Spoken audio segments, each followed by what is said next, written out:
আগামী কয়েক মাসে পৃথিবী এমন এক আবহাওয়াগত পরীক্ষার মুখোমুখি হতে পারে যা স্মৃতি লুকিয়ে রয়েছে ইতিহাসের সবচেয়ে ভয়াবহ দুর্ভিক্ষগুলোর একটিতে।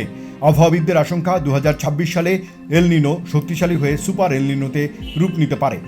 আর যদি তা ঘটে তবে বিশ্বের বিভিন্ন অঞ্চলে খরা, তাপপ্রবাহ, খাদ্য সংকট ও অর্থনৈতিক অস্থিরতার ঝুঁকি উল্লেখযোগ্যভাবে বেড়ে যাবে।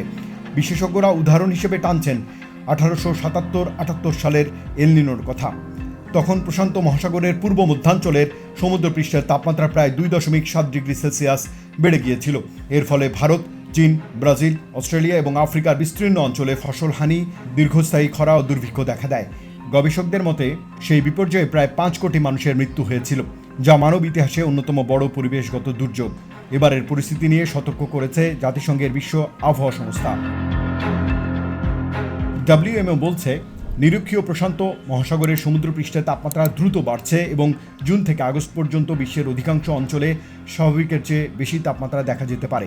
সম্ভাব্য এই এল নিনো নভেম্বর পর্যন্ত স্থায়ী হওয়ার আশঙ্কাও রয়েছে। WMO মহাসচিব সেলেস্তে সাউলোর ভাষায়, শক্তিশালী এল নিনো খরা ও অতিবৃষ্টির ঝুঁকি বাড়াবে, একই সঙ্গে স্থল ও মহাসাগরের তাপপ্রবাহকে আরও তীব্র করবে।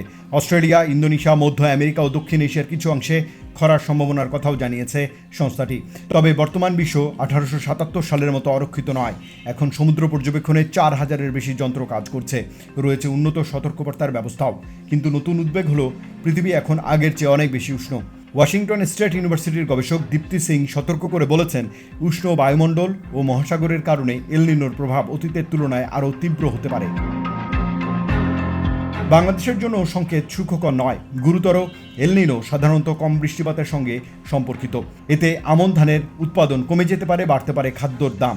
17 কোটির বেশি মানুষের দেশে খাদ্য নিরাপত্তা তখন বড় চ্যালেঞ্জ হয়ে উঠতে পারে। বিশেষজ্ঞরা বলছেন, আতঙ্ক নয়, এখন প্রয়োজন প্রস্তুতি। কৃষকদের সময়মতো সতর্কবার্তা, খরা সহনশীল ফসলের ব্যবহার, পানি সংরক্ষণ, খাদ্য মজুত বৃদ্ধি এবং স্থানীয় পর্যায়ে জরুরি পরিকল্পনা গ্রহণই হতে পারে সম্ভাব্য সংকট মোকাবেলার প্রধান অস্ত্র। কারণ প্রযুক্তি যতই উন্নত হোক, সময় মতো প্রযুক্তি না থাকলে সুপার এল নিনো শুধু আবহাওয়ার ঘটনা হয়ে থাকবে না, এটি অর্থনীতি, কৃষি ও মানুষের জীবিকার উপরও গভীর ছাপ ফেলতে পারে।